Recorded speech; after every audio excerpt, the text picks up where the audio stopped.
Amigos, estamos de vuelta con Latinoamérica en vivo. Les recordamos el tema prioritario del día. En Perú, el Ministerio de Justicia designó a la Procuradora Pública que participará en las investigaciones por los presuntos delitos de corrupción de parte de funcionarios y lavado de activos contra la empresa brasileña Odebrecht. El expresidente Alejandro Toledo reiteró que no ha recibido sobornos de esta estatal. Para comprender mejor el tema, vamos a entrevistar de inmediato al abogado y consultor político Carlomagno Salcedo. Ustedes pueden conseguirlo a través de su cuenta en la red social Twitter, @carlomagno21. Muchísimas gracias por acompañarnos. Buenas tardes. ¿Qué tal? Muchas buenas tardes. Muchas gracias por la entrevista. Bien, en principio quisiera que nos comentara cuál es el panorama en la opinión pública luego de que salieran a la luz pues todos estos casos. El expresidente Alejandro Toledo no sería el único mandatario que podría haberse implicado en estos hechos. ¿Cómo lo ha recibido la sociedad? He revisado en algunos de los principales periódicos y medios del Perú y veo que hay como mucha indignación. Algunos dicen incluso sabíamos todo lo que estaba pasando y no se hizo nada. ¿Cuál es la percepción que tiene usted? Bueno, en general, si lo podemos graficar, hay la sensación como que estuvieran cayendo los meteoritos que acabaron con la era de los dinosaurios, ¿no? Es una sensación de gran incertidumbre, de gran desolación en gran parte de la sociedad. En realidad esto empezó hace varias semanas cuando se puso de conocimiento de que la justicia de los Estados Unidos había dado información respecto a declaraciones de funcionarios de Odebrecht, sindicando ya expresamente a una serie de funcionarios y autoridades del Perú que sobre los sobornos, ¿no? Que en realidad esto viene a confirmar cuestiones que ya se sospechaban, ¿no? En el caso particular del expresidente Alejandro Toledo, lo que tenemos es que por lo menos de hace unos 3 o 4 años él ya estaba siendo investigado respecto a presuntas fuentes ilícitas de dinero a raíz de un caso que se llama como Ecoteva. Es decir, Ecoteva fue una offshore, una asociación que se creó, entiendo, en Costa Rica y que a través de las cuentas de esa entidad se adquirieron bienes para ser utilizadas por el expresidente, ¿no? Y respecto a esta cuestión, el expresidente tuvo muchas versiones, muchísimas versiones, todas contradictorias, ¿no? Cada vez que se le preguntaba iba cambiando de versiones y versiones.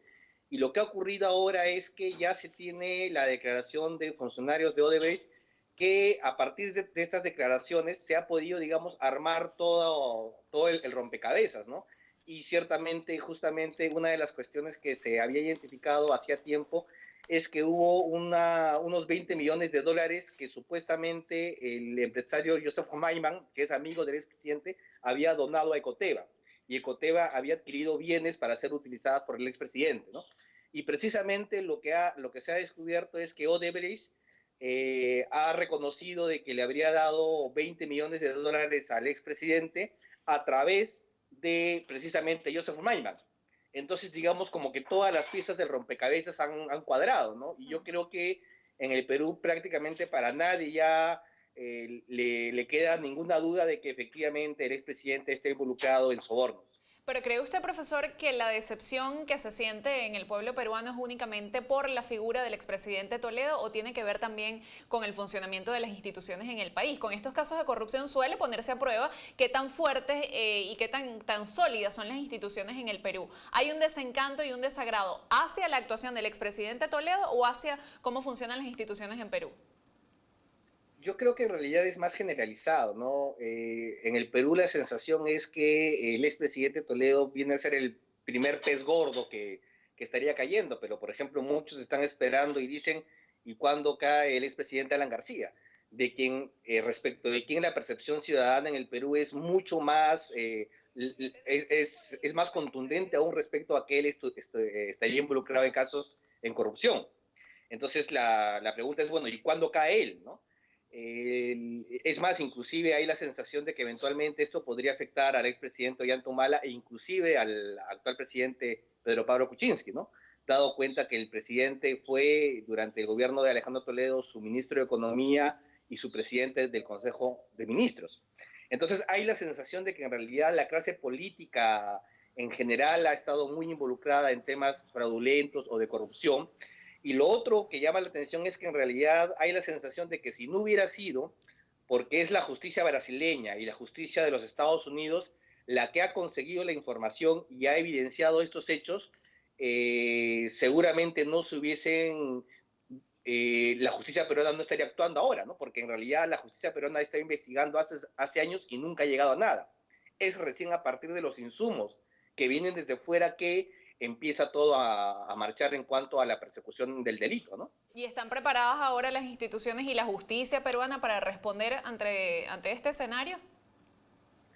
Bueno, esperemos que sí, porque en realidad un momento anterior en que la justicia peruana tuvo una participación importante fue después del gobierno del expresidente Alberto Fujimori, cuando este gobierno cae y ciertamente hay un periodo en el cual la justicia logra apresar a mucha gente, incluyendo al propio expresidente Alberto Fujimori.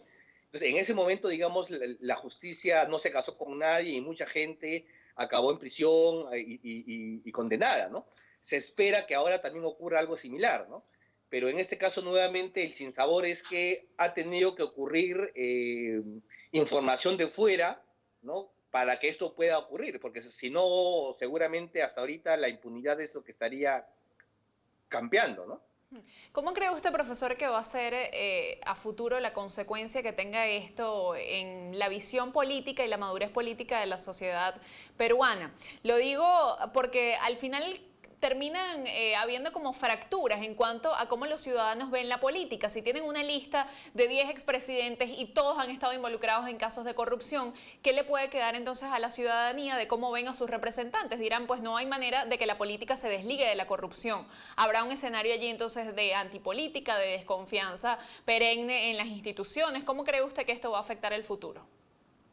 Sí, ciertamente hay una sensación de que se vayan todos. O sea, la percepción es que esto atraviesa toda la clase política, sea de derecha, centro, izquierda, ¿no? Entonces, y en los niveles no solamente del gobierno central, también hay muchas sospechas sobre los gobiernos regionales e inclusive los gobiernos en las municipalidades.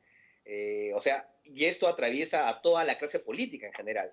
Entonces, frente a eso el escenario es imprevisible, ¿no? Ciertamente hay nuevos actores que han pretendido surgir en las pasadas elecciones, como Julio Guzmán o en la izquierda Verónica Mendoza, o Alfredo Barnechea, digamos, fueron tres candidatos sorpresa en las pasadas elecciones, quienes podrían tener un escenario favorable, digamos, si ellos saben actuar en esta coyuntura, porque, digamos, ellos mayormente no estarían involucrados en casos de corrupción. Pero ciertamente el escenario es impredecible, ¿no? Porque sí hay un gran desconcierto, hay una sensación de hartazgo, hay una sensación de, en realidad, de una decepción absoluta sobre toda la clase política. ¿Cómo considera usted o cómo evalúa que ha sido la actuación del presidente Pedro Pablo Kuczynski en medio de toda esta situación? Se habla de todos los expresidentes, de quienes fueron sus antecesores. ¿Él cómo se ha plantado ante todas estas amenazas que hay? Incluso me decía usted que él también podría estar involucrado por lo que fue su gestión como ministro. ¿Ha sido lo suficientemente fuerte? ¿Se le ha visto como débil, como temeroso de lo que podría también ocurrir hacia su persona? ¿Cómo ha sido la actuación del presidente?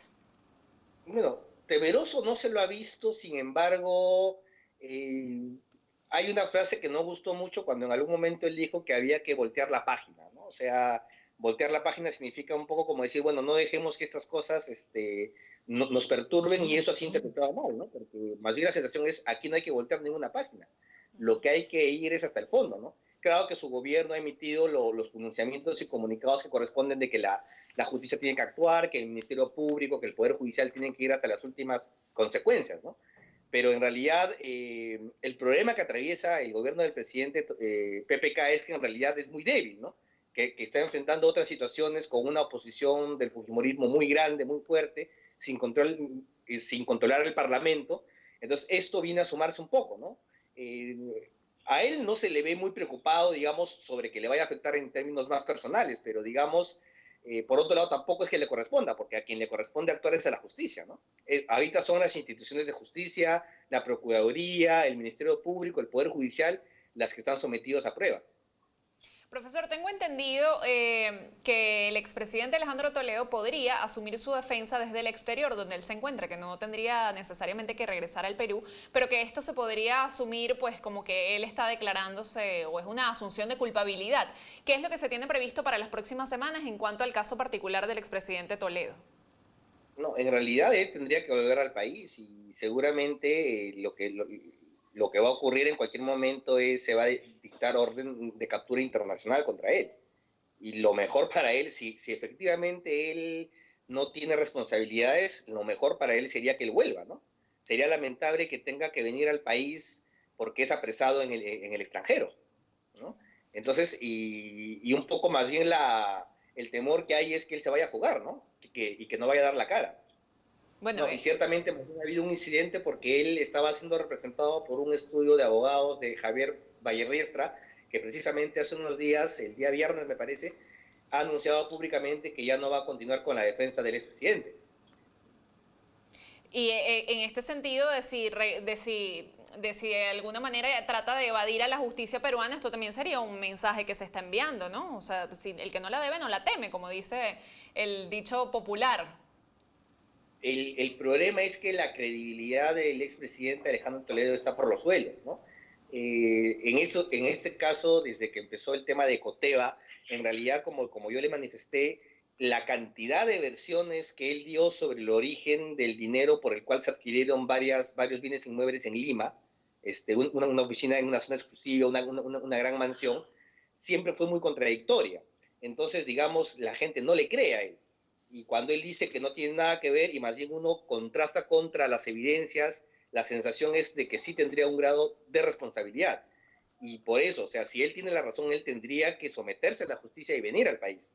Y eso es lo que por lo menos hasta el momento no está ocurriendo, ¿no? Más bien el temor es que se pretenda declarar un perseguido político, que más bien suele ser una vieja estrategia, ¿no? Para personas que están involucradas en corrupción.